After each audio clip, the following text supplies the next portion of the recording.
O cerne de Satã, partículas do paganismo para abrir portais dimensionais e temporais.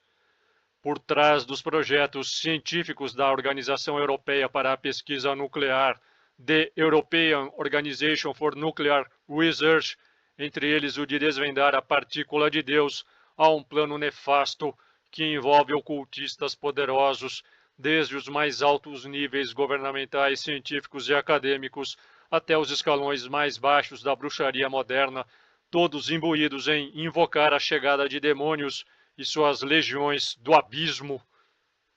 Como isso se conecta com o retorno dos deuses antigos, o que o grande colisor de hadrons do CERN está de fato tentando encontrar, mergulhemos na realidade alucinante da teoria quântica de campos e no cenário apocalíptico envolvendo o campo de Higgs, que os cientistas não querem que você saiba.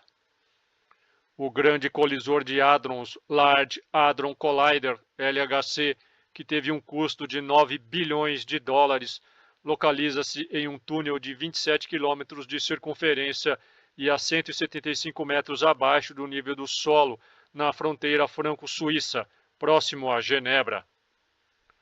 O anel de colisão, onde os prótons são acelerados, tem cerca de 8,6 quilômetros de diâmetro. A distância percorrida em 10 horas por um feixe equivale a 10 bilhões de quilômetros, ou uma ida e volta a Netuno. Em um segundo, um feixe dá 11.245 voltas. A temperatura no momento da colisão é 1 milhão de vezes mais quente do que o centro do Sol. O consumo elétrico é de 120 megawatts, ou o dobro de um Airbus A380 em viagem de cruzeiro. Milhares de ímãs bipolares supercondutores de 35 toneladas e 15 metros de comprimento, todos pré-refrigerados a menos 271,3 graus centígrados, quase o zero absoluto, agem sobre as transferências de energias dentro do LHC. Uma das 6 experiências do LHC, conjuntamente com Atlas, CMS, LHCb, LHCf e Totem, é a experiência do grande colisionador de íons, a Large Ion Collider Experiment, ALICE, com o tamanho de prédios de 5 andares, entre 10 e 25 metros de altura e pesando 12.500 toneladas. Os detectores de partículas que monitoram os resultados das colisões destinam-se ao estudo do plasma de quark-gluons obtido pela colisão de íons pesados. O seu objetivo é descobrir o mistério da matéria quente e densa que é brevemente criada quando da colisão de íons pesados a altas energias. O LHC do CERN entrou em funcionamento em 10 de setembro de 2008, mas apenas 9 dias depois, em 19 de setembro, ocorreu um incidente no setor 3-4 do LHC que resultou em grande vazamento de hélio no túnel. O LHC ficou desligado por 14 meses para reparos e só foi religado em 20 de novembro de 2009. A primeira colisão entre prótons ocorreu em 30 de março de 2010.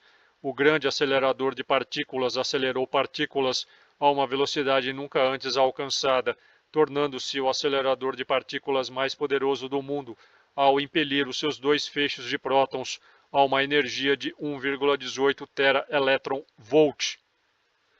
Alguns cientistas receiam que este equipamento possa provocar uma catástrofe global, como um buraco negro que acabaria por engolir a Terra, ou ainda a formação de um strange quark, o que causaria uma reação em cadeia e geraria a chamada matéria estranha, que possui a característica de converter a matéria ordinária em matéria estranha, logo gerando uma reação em cadeia, na qual todo o planeta seria transformado em uma espécie de matéria estranha.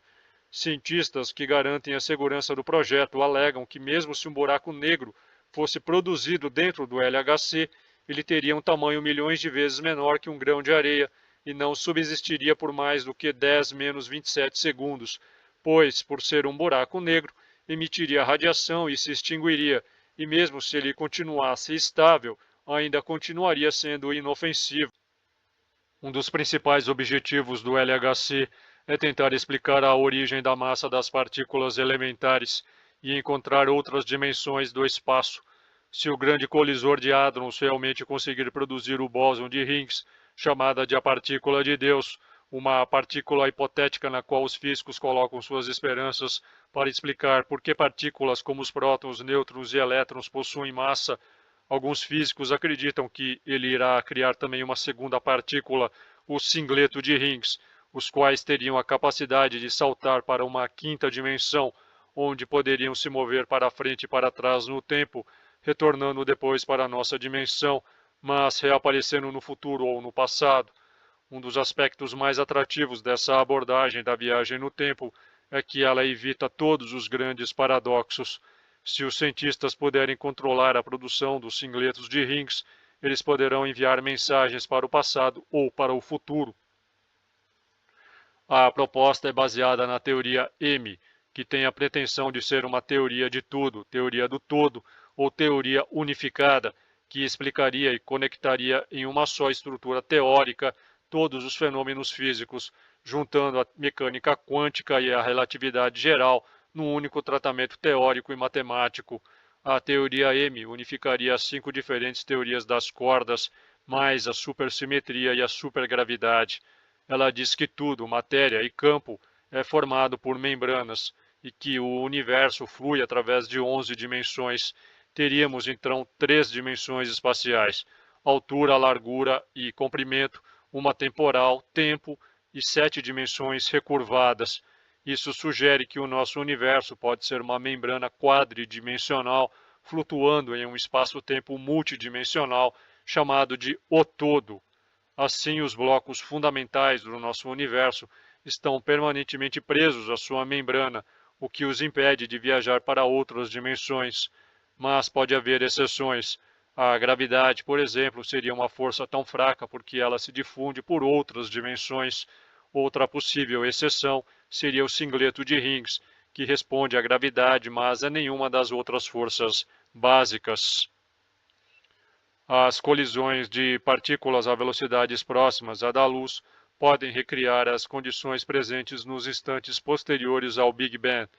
O LHC é um acelerador de partículas tão poderoso que sua energia concentrada seria capaz até de abrir portais para outras dimensões, causando uma ruptura na membrana espaço-temporal.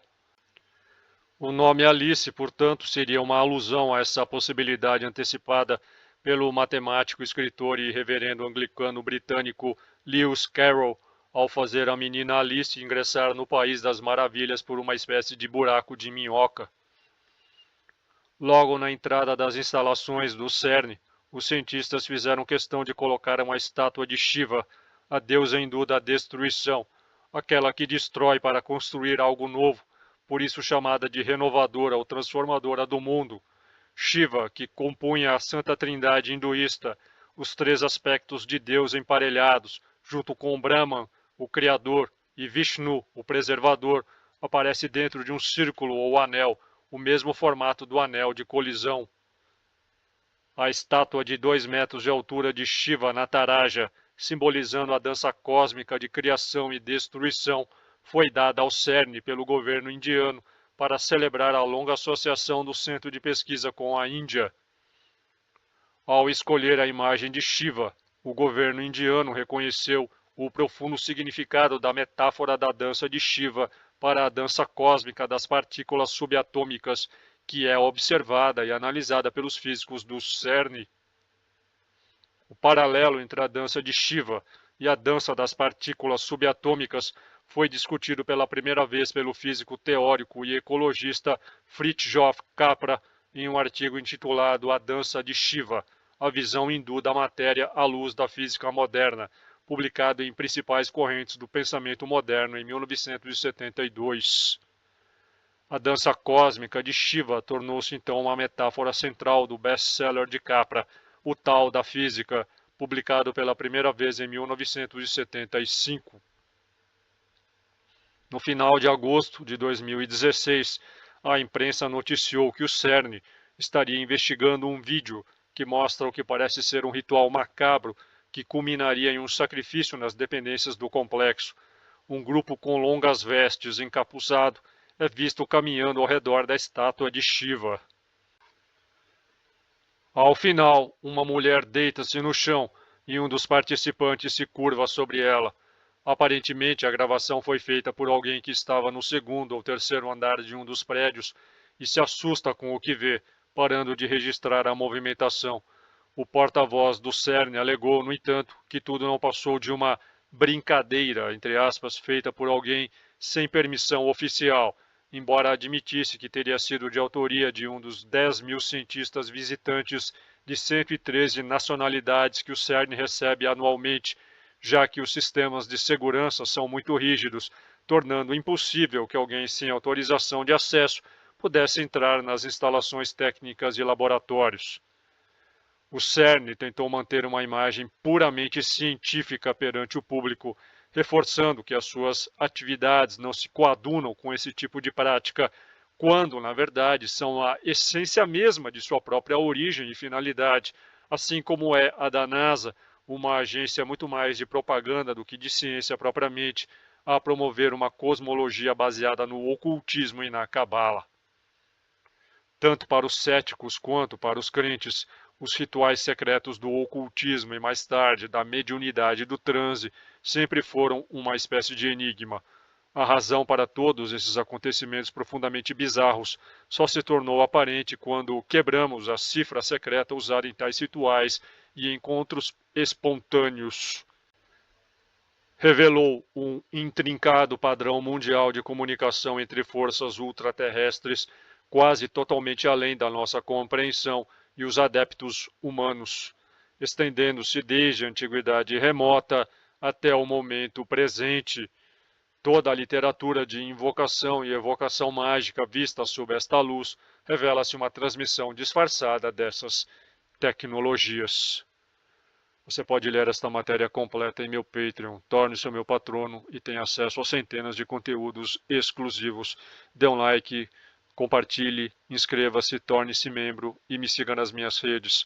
Valeu e até mais.